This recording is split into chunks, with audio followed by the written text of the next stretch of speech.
Salut la compagnie, on se retrouve aujourd'hui pour parler de la première défaite du Paris Saint-Germain, et malheureusement ça se passe en Champions League, face à une équipe d'Arsenal qui était pour moi le premier, alors on n'arrête pas de parler de test à chaque fois, mais c'était vraiment un test pour voir le niveau de l'équipe pour la C1, parce que ça fait partie des équipes qui pour moi ont, alors dire une chance qu'ils ont de gagner la C1, oui ils l'ont comme beaucoup d'autres équipes, mais je veux dire c'est vraiment un cadre, c'est une équipe qui est habituée à aller loin dans cette compétition-là. Je trouve que depuis quelques années, ils montent en puissance, et là, ils font partie d'une des meilleures défenses de cette saison, Europe tout entière. Donc je m'étais dit, oulala, c'est un vrai test. Et faire ce vrai test sans Dembélé, putain, c'était chaud. Hein. Je vais pas revenir dessus, parce que j'ai déjà fait une vidéo à propos du cas Dembélé, hein, mais se priver d'un joueur comme ça à une rencontre pareille, contre Girona, bon, ça nous aurait fait chier aussi, mais contre Arsenal, ça pique. Alors, on revient pas dessus, hein. Voilà, Enrique a ses raisons d'avoir fait ça, il y a eu un truc visiblement, on vient de l'apprendre là il y a quelques minutes, je vais pas en reparler ici, mais franchement, c'était pas le bon moment pour que ça arrive, et ça s'est beaucoup ressenti. Mais avant de parler de l'attaque, on va parler de cette défense, parce qu'en fait, le match, on le tenait bien. Alors déjà, on va parler de la composition d'équipe, parce que c'est important aussi. La composition d'équipe, grosso merdo, c'est, je pense, la meilleure qu'on aurait pu avoir, compte tenu de l'effectif qu'on avait à disposition, avec les blessures, avec les cartes, on a écarté Dembélé, du coup, forcément, t'avais une attaque qui allait être maniée, on avait la défense type, le gardien titulaire cette fois-ci, qui était censé nous rassurer qu'il va pas l'être, les milieux de terrain habituels, hein, voilà,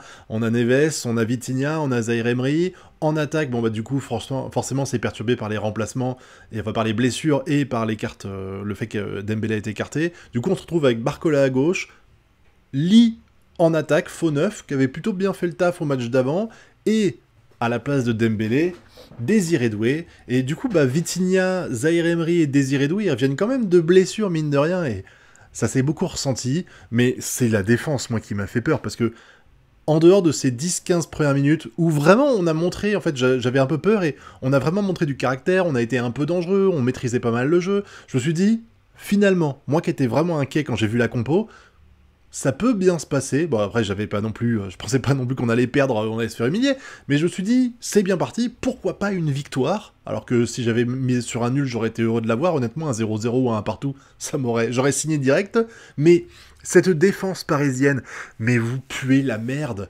Et honnêtement, autant le deuxième but qui rentre, c'est une question de réflexe. Donc Donnarumma s'est un peu chié dessus parce que la balle elle est touchée par personne, donc en fait c'est un bête centre raté entre guillemets qui finit dans les buts. Mais je peux pas non plus l'incriminer trop là-dessus, parce qu'il y a tellement de joueurs qui gênent et qui pourraient taper le ballon, et lui, voilà, ça se joue au réflexe, donc il n'y a pas de souci. Surtout qu'il a été très très très très bon après les deux buts qu'il a encaissés, donc là-dessus, voilà. Mais par contre, le premier but, mais c'est une honte. Et pas que pour Donnarumma, les gars, parce que comme je l'ai dit, quand on est footballeur professionnel, la différence entre un footballeur professionnel et vous et moi qui jouons dans le jardin ou le dimanche avec des potes sur le terrain de foot, la grande différence, c'est que techniquement, on est à la rue par rapport à eux. On est à la rue, il n'y a pas de souci. Donc, quand il y a un défenseur qui se fait dépasser par un attaquant qui le surclasse techniquement, eh ben je dis, bon merde, il est passé, il a marqué, ça fait chier, machin s'est fait battre, mais par contre, sur la théorie, les mecs, c'est leur métier, ça veut dire que ils pensent football, H24. Les mecs, ils se lèvent le matin, ils pensent football. Ils vont au boulot, on leur parle de technique, on leur parle de ce qu'ils doivent faire, de leur rôle sur le match. On leur parle de marquage, on leur parle de couvrir les angles, on leur parle de la règle du hors-jeu, on leur parle de faire du jeu de passe, on leur parle de tout ça. Les mecs, ils vivent de ça. Ils font 20 heures de foot par semaine. Je suis gentil en disant 20 heures, mais ils font 20 heures de foot par semaine. Donc s'il y a un endroit où normalement ils sont les boss, en plus d'être techniquement meilleurs que les amateurs, c'est le fait qu'ils savent quoi faire à quel moment en théorie. Après la différence, c'est la qualité qui fait que tu passes ou tu passes pas. Mais normalement leur positionnement sur le terrain devrait être parfait, je dis bien devrait, parce que tu peux jamais l'être à 100%, et les gestes habituels, le marquage et tout ça, devraient être rodés. Et là, mais quand vous regardez ce qui s'est passé là, le premier but c'est une honte, c'est une honte. Moi, il me serait arrivé ça, à l'époque où j'étais en moins de 13 ans, le coach m'aurait dégagé du terrain. 2 minutes après, le but marqué, je suis viré. C'est sûr, je suis remplacé par le coach, parce que c'est n'importe quoi. Le mec, il est au milieu de terrain. Là, le joueur d'Arsenal, il est au milieu de terrain. Vous regardez, du milieu de terrain au 16 mètres, il n'y a pas un joueur qui va dessus.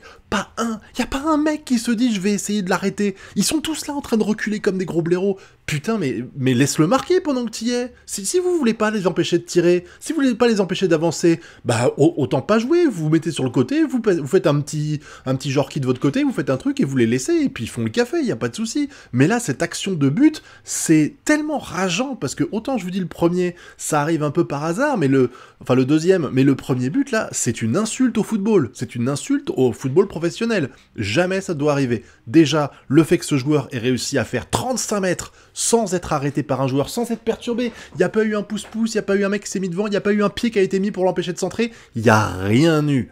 Et ensuite, le centre effectué, très beau le centre, hein, récupéré par un joueur d'Arsenal évidemment, par un Gunners, qui finit dans le but. Bon, 2 erreurs là, Donnarumma qui aurait dû sortir bien avant de ses cages. Dès qu'il voit qu'il est sur le point de centrer, il pouvait y aller.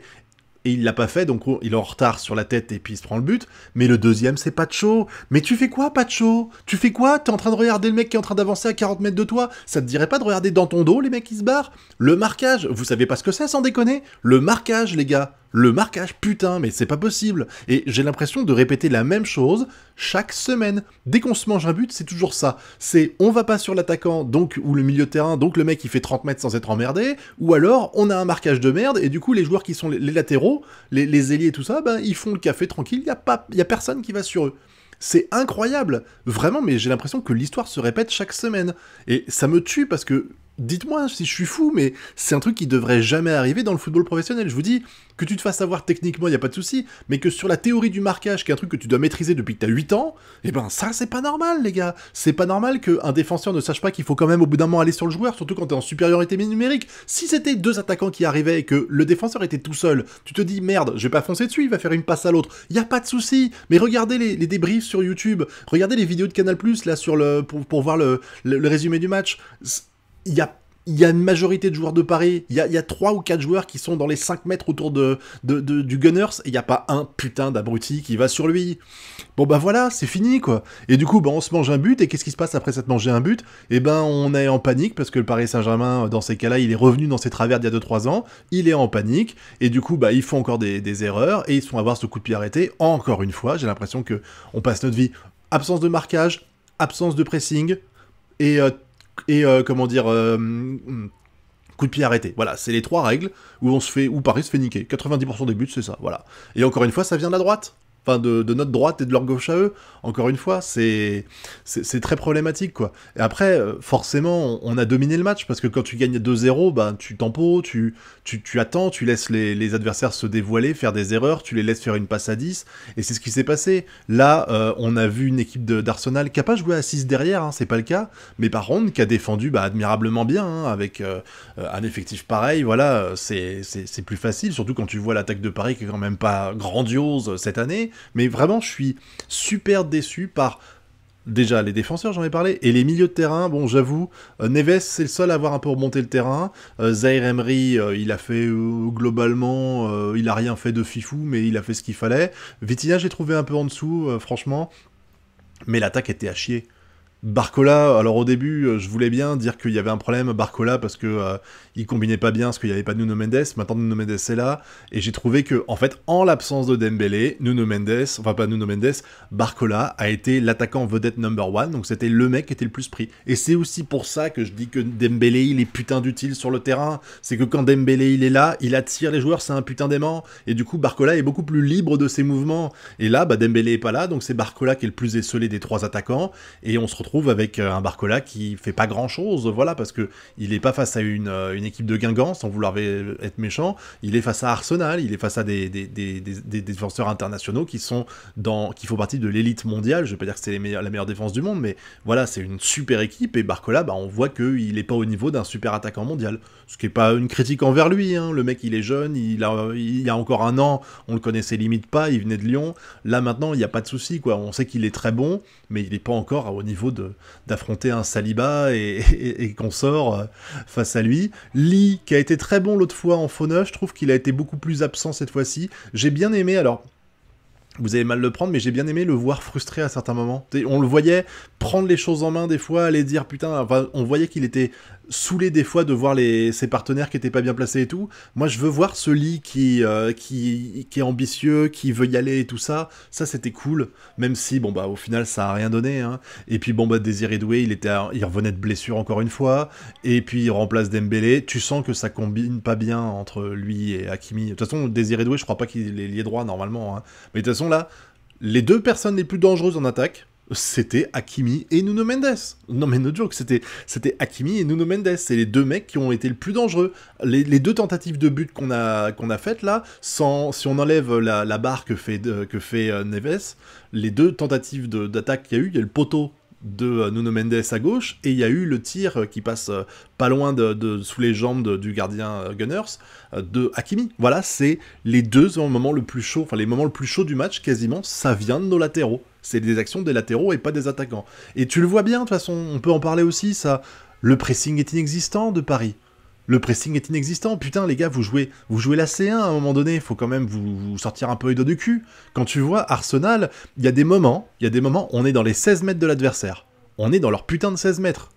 Comme ils sont plutôt bien placés et que nos joueurs permutent pas assez, hein, encore une fois, Dembélé Hakimi manquait, le duo, et ben du coup, on se retrouve à faire des passes en arrière, mais sauf que quand on fait des passes en arrière, les Gunners, ils sont pas là à attendre gentiment que la balle elle revienne, ils avancent, bordel. Et à un moment donné, il y a une balle qui part des 16 mètres de chez eux, à notre gardien but, dans nos 16 mètres en l'espace de 8 secondes. Parce que ils cavalent, putain, ils cavalent, bordel de merde. Et nous, qu'est-ce qu'on fait? Pourquoi on cavale pas comme ça? Pourquoi j'ai l'impression que la défense, elle est revenue à ses travers d'avant? Dès qu'on est en C1, tu sens que le niveau d'adversaire est plus fort, que le pressing est là, et que nos joueurs sont en panique. Vraiment, c'est très inquiétant, quoi. C'est vraiment très inquiétant. Je trouve que le niveau du Paris Saint-Germain, là, était inquiétant. Même si, après, il faut toute proportion gardée. Je vous ai dit, on n'avait pas l'équipe type en attaque, en tout cas. Un milieu et défense, ça allait, mais il y avait le milieu de terrain était faiblard. Je vous dis, Vitinha, qui est censé quand même être un joueur important, voilà. Et puis bon, tu peux pas faire des prouesses de passes et tout ça, même s'il y a eu des belles actions quand même de Paris.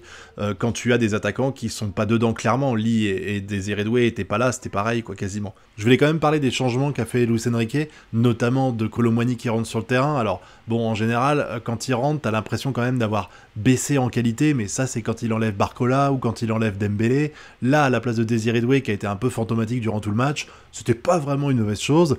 Et je suis toujours surpris par ce joueur, parce que je me rappelle de Zidane qui avait dit que la chose la plus importante dans le football, c'était le premier contrôle. Quand on a la balle qui arrive sur nous, on fait le premier contrôle, et Kolo Muani en a fait des masterclass. À un moment donné, on a toute une attaque qui arrive, il fait un contrôle là, de dos, entre guillemets, et puis il amène la balle de l'autre côté, il perturbe complètement le joueur Gunners là, il arrive complètement à le mettre dans le mal, et derrière on a une très belle action qui malheureusement se conclut pas par un but, mais par contre à côté de ça, putain, l'action qu'on fait là, et où il se retrouve à quelques mètres des buts et il rate 3 fois de suite son contrôle, elle tape encore, tu fais putain mec, sérieux quel handicapé, oh c'était incroyable. Bon je dis pas ça, mais c'est juste que l'action m'a marqué à ce moment-là précis, mais sinon son entrée a fait plutôt du bien je trouve, ce qui est assez rare, donc ça fait plaisir. Après faut dire que les Gunners ils défendaient depuis 60 minutes, que Paris était en train de pousser, qu'ils avaient un peu du mal, et que là t'as un joueur qui arrive et qui est frais, bon bah ça fait plaisir, même si au final ça n'a rien donné. Je garde quand même espoir que Kolo Muani soit utile au Paris Saint-Germain, je sais qu'il y en a beaucoup qui en doutent, hein, et je peux tout à fait comprendre, mais j'espère. Encore une fois, Donnarumma n'a pas été serein, mais l'avantage qu'il a, Donnarumma, c'est qu'on a eu 2 matchs de Safonov avant où il a été vraiment encore pire. Du coup, même si Donnarumma il s'est chié dessus sur les 2 buts, clairement, même si je lui en veux plus sur le premier que le deuxième, ça n'empêche que on se dit, bon bah on va pas le remplacer, hein, parce que c'est Safonov derrière. C'est Safonov derrière, on n'en veut pas plus, hein, voilà. Mais au final, bah, c'est un match qui est frustrant, je vous dis, parce que les errements défensifs de notre défense type, c'est notre défense type, les gars. Hakimi, Marquinhos, Pacho et Nuno Mendes, c'est la défense qu'on va avoir pendant toute la saison, là. Peut-être même pour les saisons à venir. Donc c'est inquiétant de voir qu'elle est encore une fois aussi perméable et qu'elle fait autant de merde. Je vous dis, encore une fois, c'est pas un problème de se faire dépasser techniquement ou d'avoir à un moment donné un coup de génie d'adversaire, c'est vraiment de pas faire les bases, le marquage, le pressing, qui est vraiment le but. Putain, c'est le rôle d'un défenseur, quoi, les gars. C'est le rôle d'un défenseur, sérieux. Vous êtes payé de ces centaines de milliers d'euros par mois et vous faites pas ça correctement, alors que des amateurs, quand je joue le dimanche, je les vois faire ça. Quelle tristesse, quelle tristesse. Jamais tu cours comme ça de dos en attendant en laissant le joueur faire 30 mètres d'avance. Comment c'est possible d'être aussi con à ce niveau-là? Putain, et comment ça se fait que Luis Enrique, il gueule pas sur ses joueurs pour que putain ils aillent sur le ballon. Désolé, hein, je m'énerve, mais ça me saoule. En tant qu'ancien défenseur amateur, évidemment, ça me saoule de voir des bêtises pareilles, de la stupidité. Je vous dis, ça aurait été mon latéral qui avait fait ça, mais je l'aurais pourri le mec. Mais vraiment, c'est incroyable d'être aussi mauvais techniquement. Tactiquement, être aussi mauvais tactiquement. Bon, en tout cas, heureusement, Brest a gagné. Actuellement, ils sont deuxième au moment où je parle. Il n'y a pas eu tous les matchs, mais ils sont deuxième du groupe de C1. Je suis très content pour eux. Ça fait plaisir pour les Français. Là, c'était un couac de Paris, mais c'était face à Arsenal. Il y a encore le temps de se refaire. Il n'y a aucun souci. Je suis vraiment pas inquiet. C'est juste que je suis frustré. Perdre, oui. Perdre de cette façon-là avec ce premier but honteux, non. Maintenant, n'hésitez pas à me dire ce que vous avez pensé de ce match, vous, dans la zone commentaire, parce qu'on voit pas tous les mêmes choses. Hein. N'oubliez pas le pouce bleu, l'abonnement et le partage. Quant à nous, on se retrouve bientôt pour de prochaines vidéos. Tchuss!